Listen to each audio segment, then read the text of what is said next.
গুরু পূর্ণিমা উপলক্ষে বুধবার খোয়াই নতুন টাউন হলে জেলাভিত্তিক গুরু পূর্ণিমা ও গুরু সংবর্ধনা অনুষ্ঠান মর্যাদার সঙ্গে অনুষ্ঠিত হয়। তথ্য ও সংস্কৃতি দপ্তরের উদ্যোগে আয়োজিত এই অনুষ্ঠানে শুভ সূচনা করেন রাজ্যের বনমন্ত্রী অনিমেষ দেববর্মা। প্রদীপ প্রজ্বলনের মধ্য দিয়ে অনুষ্ঠানের আনুষ্ঠানিক উদ্বোধন করা হয়। অনুষ্ঠানে প্রধান অতিথি হিসাবে উপস্থিত ছিলেন খোয়াইয়ের বিধায়ক পিনাকি দাস চৌধুরী। এছাড়াও উপস্থিত ছিলেন তপশিলি জাতি সাব কমিটির chairman Samir Kumar Das, senior deputy collector Sajal Deb এবং জেলা পরিষদের সহ সভাধিপতি সতেন্দ্র দাস, যিনি অনুষ্ঠানে সভাপতিত্ব করেন এবং অনুষ্ঠানে সমাজ গঠন ও শিক্ষা ক্ষেত্রে অসামান্য অবদানের স্বীকৃতিস্বরূপ খোয়াই জেলার 5 জন অবসরপ্রাপ্ত শিক্ষক শিক্ষিকাকে বিশেষ সংবর্ধনা জানানো হয়।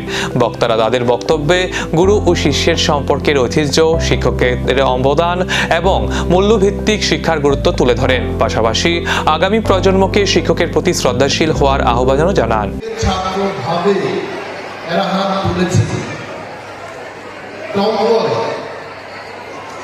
ইংরেজিতে একটা কথা আছে টমবয়, মানে ছাত্রী হলো একটা বালকের মতো যারা চলতে চেষ্টা করে টমবয়। এবার আমি যদি বলি তোমরা হাত তুলবে,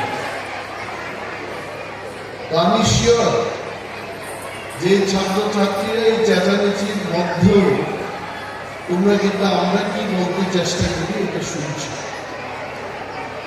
গুরু পূর্ণিমায় আমরা কি চর্চা করি? আমি আজকে যে ড্রেসটা নিয়ে এলাম, তোমরা দেখেছো আমার ড্রেসটা, একজন ছাত্র হিসেবে এসছি আমি, নট এজ এ মিনিস্টার। কারণ আজকের দিন আমারও যারা গুরুজনরা আছে তাদেরকে প্রণাম করার বিশেষ দিন।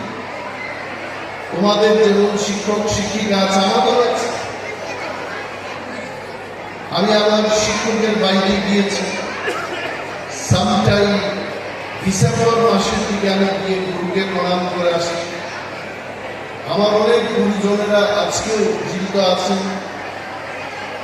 মিনিস্টার হতে পারে, এটা একটা পদ, কিন্তু শিক্ষার যে বিষয়টা